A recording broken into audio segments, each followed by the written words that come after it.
Disitulah harta hasil korupsi Jokowi disimpan. Pasukan dari Polri tentu kita apresiasi. Tapi pertanyaannya, apakah Polri juga berani membongkar bunker Solo di kediaman Joko Widodo yang menurut Betor Suryadi, di rumah Joko Widodo ada bunker yang digunakan untuk menyimpan banyak uang-uang hasil korupsi. Jika pejabat sekelas Jampitsus saja berkilo-kilo emas dan ratusan miliar uang tersimpan di bunkernya, di rumahnya, apalagi bunker itu milik mantan presiden 2 periode.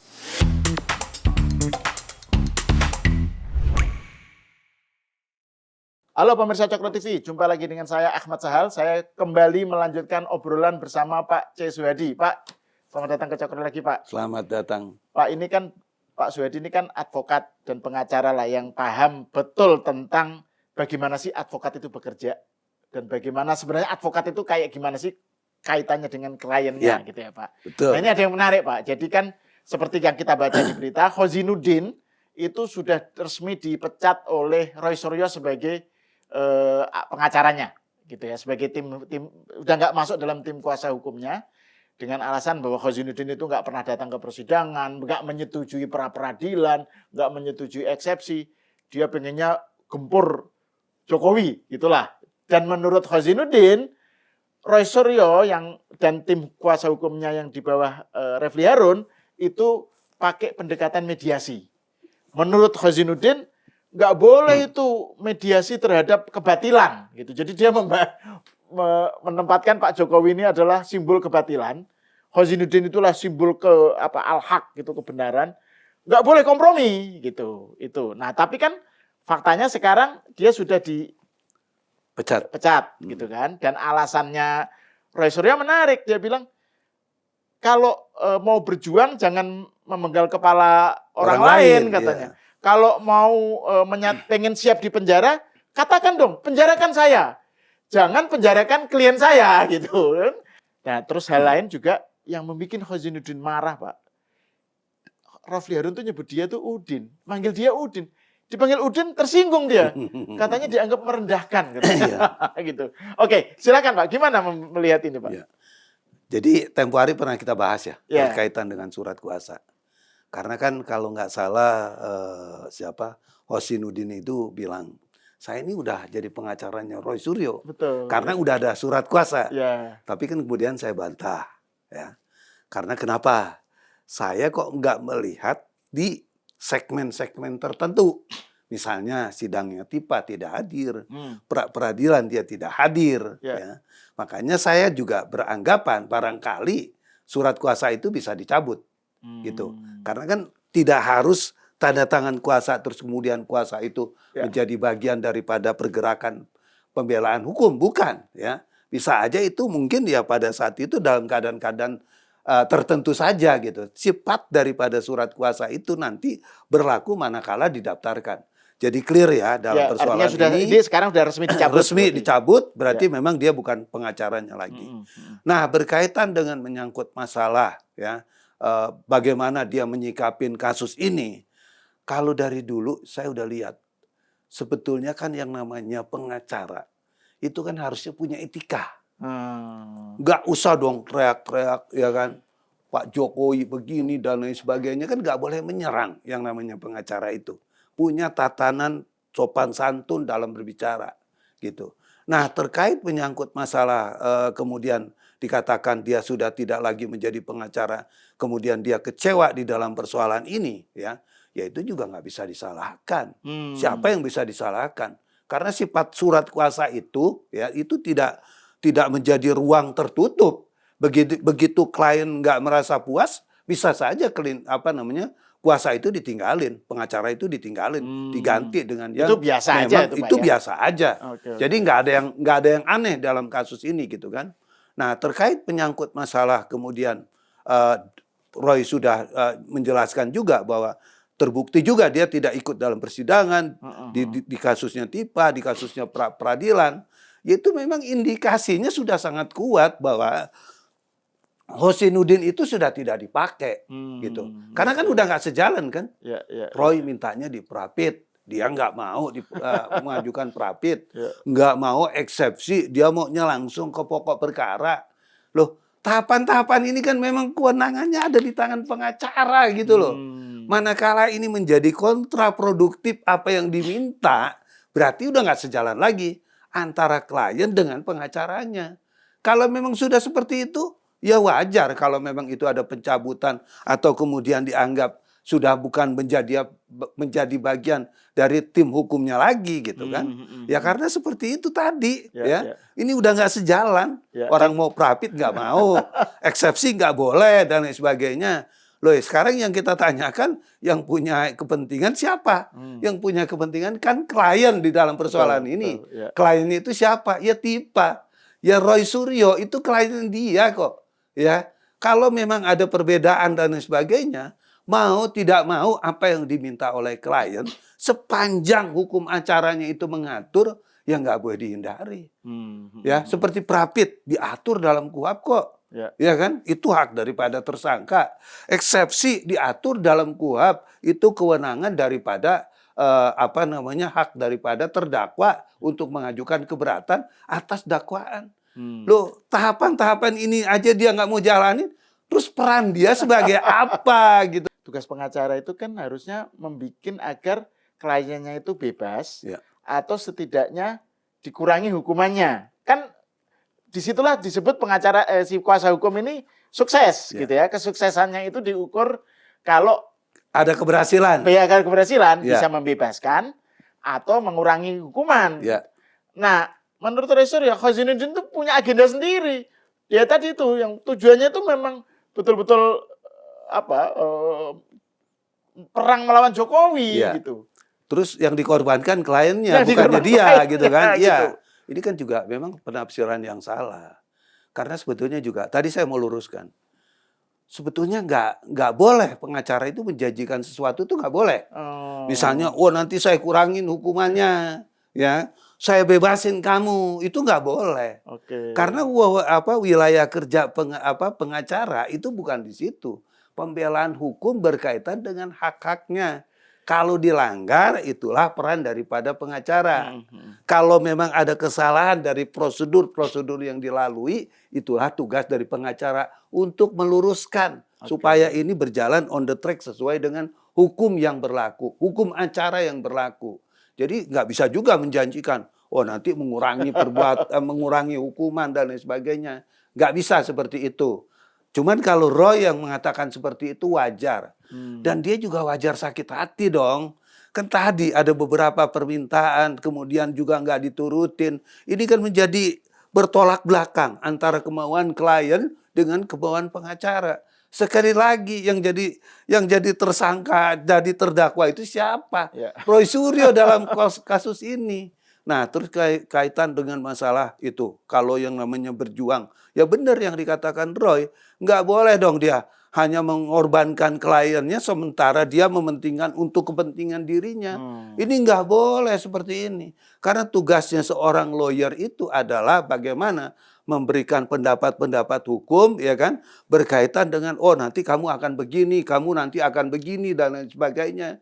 Bukan kemudian ayo perang, nanti kan kamu yang masuk penjara. Itu namanya bukan jadi pengacara. Nah itu Pak, itu disebutnya provokator. Nah itu Pak, gitu soal kan. provokator. Dan memang dia lebih banyak tampil sebagai provokator sebenarnya. Nah ini sebenarnya bagaimana itu Pak kode etik pengacara ya dalam konteks Indonesia? Karena kan kalau kita lihat rekam jejaknya si Khozinuddin ini yang tersinggung karena tersinggung pada Refli Harun karena Refli menyebutnya Udin. Kenapa dipanggil Udin aja marah ya? Udin itu kan kesannya kayak mungkin dia merasa tersinggung. Saya juga heran disebut Udin aja marah. Tapi oke lah, dia ini kan tadinya mantan HTI, aktivis Hizbut Tahrir Indonesia, yang tidak percaya dengan hukum nasional, tapi dia percaya dengan hukum Allah. Hukum Allah gitulah. Pokoknya narasinya kan gitu kan. Terus dia adalah juga salah satu tim hukumnya KM50. Artinya memang hubungan dekat dengan FPI. Ya kan, yang itu Pak, yang soal FPI KM50 ya kalau nggak salah itu ya. Nah, jadi kan dia ini memang punya agenda sendiri gitu ya. Tadinya ini memang dia aktivis Islamis lah ya, garis keras. Terus dia memakai baju pengacara klaim sebagai pengacara itu untuk memperjuangkan agendanya. Ya. Dan ini yang membuat dia pecah kongsi dengan Roy Suryo dan Tiva, meskipun Roy Suryo dan Tiva punya tujuan yang sama, menyerang Jokowi juga kan. Tapi kan kalau Khozinuddin itu kan Punya semangatnya agenda sendiri dia. itu gimana Pak dari segi kode etik Ya, pengacara itu? nggak boleh dong. Dia kan dalam konteks ini bukan lagi memerankan dirinya. Ya kan, dia lagi memerankan bagaimana menjadi seorang pengacara untuk membela Roy Suryo. Sehingga kalau berbicara tentang dia sedang membela Roy Suryo, kepentingan Roy Suryo itu yang harus didahulukan. Ya. Bukan seperti tadi kan, wah nggak usah eksepsi, nggak usah pra-peradilan, langsung aja maju kita serang Pak Jokowi. Ya nggak gitu, itu namanya bukan pengacara yang baik. Ya. Karena kalau pengacara yang baik, ini ada tahapannya loh, ya mau digunakan atau tidak. Justru dia yang harusnya bertanya kan, ya. Ini ada prapit, mau digunakan atau tidak. Itu tugas pengacara loh. Karena itu diatur dalam hukum, ya. Dia harus memberikan pengetahuan hukum kepada kliennya yang selaras dengan ketentuan undang-undang. Kan yang nggak boleh yang dilarang oleh undang-undang. Kan gitu kan? Terus juga eksepsi. Itu memang wilayah kerja pengacara. Jadi nggak bisa ini dihindari. Kemudian dia bilang nggak usah eksepsi dan lain sebagainya. Itu namanya bukan pengacara seperti itu. Ya kan? Tujuannya mau ketemu Pak Jokowi terus mau nyerang Pak Jokowi. Emangnya dia bisa apa? Ya kan? Ya. Sekali lagi, tugas pengacara itu adalah kepentingannya membawa kepentingan klien, bukan kepentingan pribadi. Karena kalau kepentingan pribadi itu, ya berarti dia bukan seorang pengacara. Gitu kan? Ya. Karena seorang pengacara, tadi saya sudah katakan, harus memberitahukan apa yang menjadi hak dan kewajiban daripada si klien. Ya. Ini ada eksepsi, mau digunakan tidak. Kecuali Roy Suryo bilang, nggak usah. Pra-peradilan, nggak usah. Berarti itu kemauan dia, harapan dia untuk bagaimana mempercepat proses itu bisa berjalan. Ya. Saya pun sebagai pengacara kalau ada mau eksepsi nggak Pak? Pak udahlah, saya nggak mau eksepsi lah Pak. Kan bisa dong seperti itu. Klien yang meminta, bukan keinginan daripada dia sendiri. Nah gitu. Pak, tapi kalau melihat rekam jejak dia Pak yang sebagai tadi itu perwakilan dari kaum Islamis lah ya. Dia ini kan basisnya memang radikalisme Islam lah gitu ya. Kira-kira dengan perlakuan Roy Suryo dan Refli Harun terhadap Khozinuddin, kira-kira ada respon balik nggak dari dia Pak? Saya duga sih kan tidak. Ini kan baru terjadi nih. Jadi dia kayaknya belum. Kira-kira akan terjadi serangan balik nggak dari Khozinuddin? Nggak bisa. Nggak bisa karena kan pengacara begitu diputus haknya sebagai kuasa kan selesai dong. Kalau dia nyerang balik berarti kan memang itu kepentingannya dia, bukan lagi dia kepentingannya sebagai seorang pengacara gitu. Nah terus kemudian kalau kita lihat lagi memang ya orang-orang yang dikelompokkan seperti tadi disebutkan itu memang seperti itu. Dia maunya bagaimana persoalan-persoalan yang paling pokok yang dianggap dia benar itu harus diikuti. Tapi kan salah. Parameter kerja pengacara bukan seperti itu. Tapi tadi ada ketentuan-ketentuannya yang harus dia ikutin gitu ya. Nah, terus kemudian berkaitan dengan masalah penyebutan nama tadi. Berkaitan kok disebut nama Udin kok jadi marah, jadi kesel. Saya sih belum lihat videonya. Barangkali konotasi Udin itu dianggapnya nggak baik, dianggapnya negatif, merendahkan lah, merendahkan kayak gitu orang kan. kampung, Ya atau iya, lihat orang kampung dan lain sebagainya. terlalu sensi, dan itu kalau saya lihatnya bukan terlalu sensi di situ, dia kesel aja. Jadi barangkali apapun yang diomongin sama Refli Harun bagi Khozinuddin itu salah, gitu kan. Apalagi kesannya ini kan merendahkan, gitu kan, ya. Ya tadi apapun jangankan disebut nama Udin ya, nama yang lain pun dia akan salahkan gitu. Karena kan dulu dia juga ngomong kan ada pengacara yang kelihatannya nggak sejalan dengan dia, dianggapnya itu arogan dan lain sebagainya. Itu kan persepsi yang memang dibangun sama yang bersangkutan gitu. Padahal konteks ini bukan seperti itu. Yang namanya tim itu harusnya kompak, ya kan? Loh, kepentingan pengacara apa sih? Nggak ada di dalam persoalan ini. Yang sifatnya bisa menjanjikan, kalau saya yang memimpin kasus ini bisa bebas. Itu pun dia melanggar kode etik. Nggak boleh seperti itu gitu. Oh, dia mengklaim ini Pak, kenapa dia berkuar-kuar itu karena dia merasa itu dia tidak dibayar pro bono katanya gitu. Jadi ini kayak dia berjuang sendiri. Dia sebenarnya menunggangi Roy Suryo Tiva sebenarnya ini. Ya. Dia punya agenda sendiri. Tujuannya seperti itu. Seberapa jauh sih pengacara itu bisa melakukan tindakan-tindakan yang atas nama saya kan pengacara, kebal hukum atau Ya, apa gitu ya. betul. Seberapa jauh itu bisa berlaku? Karena gini, saya barusan tadi dapat potongan video di TikTok, video Khozinuddin, Ya. dia menanggapi penangkapan Jampitsus, pentersangkaan Jampitsus yang kemudian ada di Ramai rumahnya tuh, itu kan ada banyak. emas berkilo-kilo, Ya, ada ada duit, ya, duit miliaran. Terus dia bilang bahwa Jampitsus saja begitu, apalagi Jokowi. Jadi artinya dia memfitnah bahwa di rumah Jokowi itu ada berangkas yang isinya itu pasti jauh lebih heboh daripada harta yang ada di rumahnya Febri Ya, gitu. Febri. Nah, ini kayak gini nih apa nggak bisa diperkarakan ini Pak? Karena Ya. ini beredar loh di TikTok Ya, gitu, tahu. di medsos. Nah, ini saya jelasin dulu. Ya. Dia di situ dalam kaitan itu dia bukan sebagai seorang pengacara. Dia berbicara atas nama diri sendiri. Oke. Karena kalau dia berbicara atas nama pengacara, dia lagi membela siapa? Ya. Apakah dia berbicara tentang Febri sebagai kuasa hukumnya Febri? Boleh dia mengatakan seperti itu. Klien saya diperiksa begini, Pak Jokowi juga harus diperiksa. Barangkali itu narasinya seperti itu harusnya gitu kan. Tapi kalau dia menyerang dengan cara begitu, itu sifatnya personal. Dia nggak bisa menyalahkan predikat dia sebagai seorang Ini pengacara. kategorinya udah fitnah ya. Iya, terhadap ini Pak udah Jokowi fitnah. ya. Dan ini bisa dilaporkan nggak? Bisa. Cuma kan saya dibilang, ini kan delik aduan. Oke. Jadi harus Pak Jokowi sendiri yang membuat laporan polisi. atau jangan-jangan dia sengaja Pak supaya dilaporkan Pak Jokowi supaya rame gitu kali. Dugaan saya seperti itu. Karena dia mau juga kan. Berhasil nih Pak Roy ya. Iya. Setelah dilaporkan begini heboh. Dia juga berharap Pak Jokowi membuat laporan. Iya. Dugaan saya nggak mungkin lah. Ya Iya, kan? karena ini kan baru kejadiannya kan Ya. baru. Video ini baru berarti Pak bahwa Betul. dia mengomentari. Dia alasannya sih Pak dia mendapatkan informasinya dari Betor Suryadi. Ya. Dari Ya sekarang kita lihat Bentor itu sekelas apa juga gitu kan. Bawa-bawa pramuka dan lain sebagainya.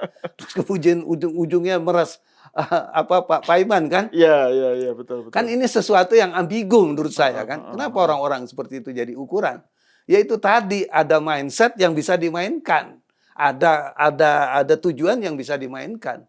Padahal tujuannya dia juga tahu siapa itu Bentor gitu kan. Iya. Jadi kalau menurut saya dalam kaitan-kaitan ini ya harusnya dijaga mulutnya. Ingat loh, dia bukan mewakili siapapun dalam persoalan ini. Begitu dia sudah tidak lagi berperan sebagai pengacaranya Roy dan Tiva, ya berarti keberadaan dia kalau dia lagi bicara nggak bisa lagi dia mengatasnamakan pengacara, tapi bersifat individu. Perbuatan yang dilakukan itu pun sifatnya individu kepada Khozinuddin pribadi. Gitu. Nah ini bagian terakhir Pak soal ini kan banyak sekali kejutan ya dalam kasus Roy Suryo dan Tiva ini kasus gerakan tuduhan dan fitnahan ijazah palsu terhadap Pak Jokowi kan banyak sekali perkembangan yang twist. Twistnya itu banyak. Misalnya dulu siapa yang menyangka Rismon akan melakukan RJ gitu kan. Nah, Khozinuddin ini kan selama ini dikenal paling getol, anti Jokowi total gitu kan. Pokoknya tujuannya itu adalah jihad melawan Jokowi sebagai simbol dari kebatilan menurut dia. Nah, tapi kan kita nggak tahu kejadiannya ini kalau dia sudah bercerai dari timnya Roy Suryo, apakah ada kaitannya dengan Pak Jokowi? Jangan-jangan dia nanti merapat seperti seperti Rismon. Gimana Pak Suhadi ngelihat nih perkembangan itu tadi yang awal itu? saya udah omongin, ya kan? Ini kan baru rumah nih ya. Ya. Bener enggaknya saya nggak tahu. Ya. Katanya belum lama habis ketemu Ade Darmawan. Ya, si Khozinuddinnya? Ya, Pradi Bersatu. Ini baru isu, ya kan? Ya. Dan katanya mau ke Solo. Kebenarannya masih absurd ya. Jangan sampai ini juga dianggap, wah Suhadi bikin berita bohong. Enggak, saya cuma